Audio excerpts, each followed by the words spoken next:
Next generation GST reform नरेंद्रभाઈએ ખૂબ સાહસિક પગલું ભર્યું.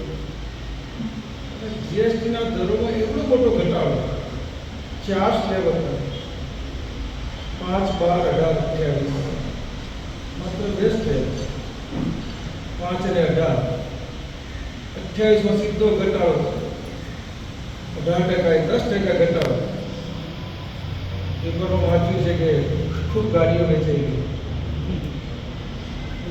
સર બેઝિક પ્રાઇસ 10 લાખ રૂપિયા હોય તો 10% ઘટે 1 લાખ રૂપિયા તો બેઝિક સીધો જીએસટીમાં ઘટાડો. 2 વ્હીલર્સ સાથે સાથે ઘણી બધી વસ્તુઓમાં જીએસટી રિફોર્મનો ફાયદો એટલો મળ્યો. પરંતુ મારે ઘણી જગ્યાએ પ્રવાસમાં જવાનું થયું, એવી ફરિયાદ મળે કે અમને ખબર તો પડતી નાના નાના જે ખરીદદારો હોય તો એ મને કંઈક દૂધની થેલીમાં તો ભાવ ઘટ્યા ને. મેં વિચાર કર્યો કે સારી દૂધની થેલીમાં તો ઘટવા જોઈએ, દરેકના ઘેર રોજ જાય છે.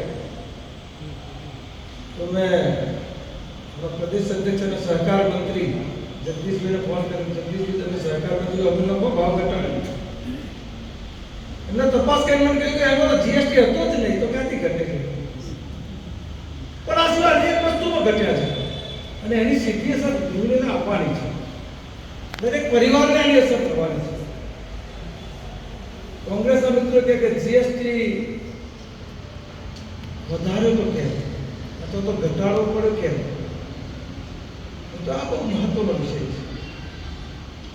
કોંગ્રેસના શાસનમાં જે કામો થવા જોઈતા હતા, જેને આપણે ઇન્ફ્રાસ્ટ્રક્ચર કહી શકીએ, એ કામો એ લોકોએ કર્યા જ નહોતા. જીએસટી તો એમને પણ લાવવો. હું અહીંયા ધારાસભ્ય હતો અને એ વખતે મનમોહનસિંહની સરકાર વારંવાર પ્રયત્ન કરતી હતી કે જીએસટી રિફોર્મ લાવવા જોઈએ, લાવવાની તાકાત નથી.